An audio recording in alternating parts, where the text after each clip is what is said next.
Hello, my name is Reggie Murray from BSTM 3B. Today, I want to talk about protecting areas. A protected areas is a place set aside to conserve natures. A protected area is a place set aside to conserve nature. It could be a national park, a wildlife refuge, or even local green space. One protected areas that really inspire me is a year of protected area because it shows a commitment to preserving our natural heritage and encourage global collaboration to safeguard biodiversity for future generations. So why should we care about protecting this area?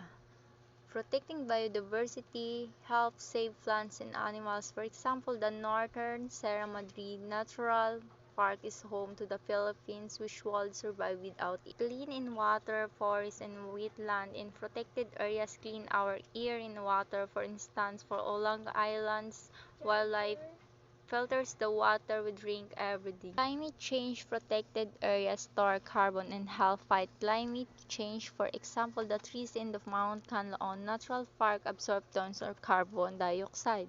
Recreation and tourism, these areas give us beautiful place to hike, camp, and enjoy natural things about terrace where you can enjoy the stunning views and learn about traditional farming practice.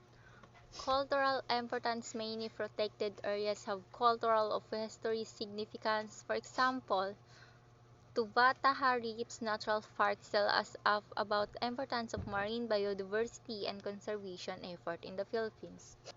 I believe protecting nature is our responsibility. We all need clean air, clean water, and healthy planet.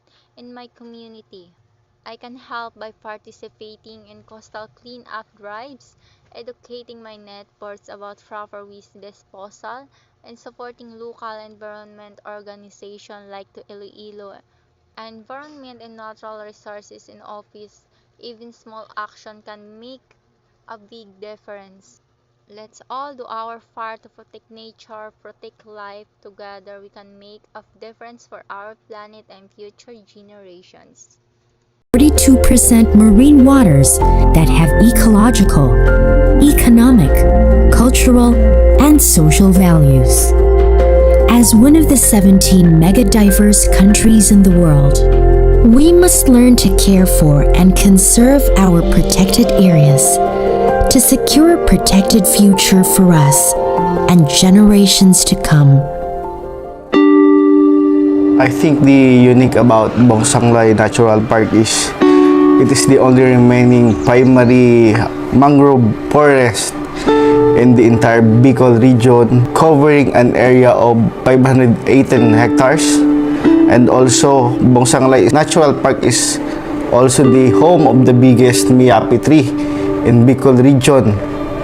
Ang Apo Reef ay tahanan ng iba't ibang uri ng buhay ilang tulad nga ng ating corals. Merong around 190 species ng hard corals na kung titingnan natin ay nasa 38% ng kabuuang mahigit 500 species ng coral sa Pilipinas.